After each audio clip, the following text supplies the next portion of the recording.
all there was to that.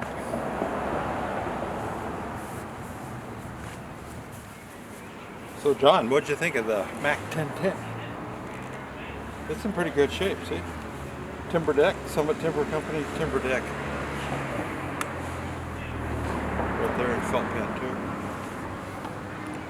Did you hear that thing idle up there? When I left it alone? The thing idles like a kitten. Purrs like a kitten, man. That thing hasn't been run since, I don't think it's been run since the neighbor of mine lost a tree about 5 or 6 years ago.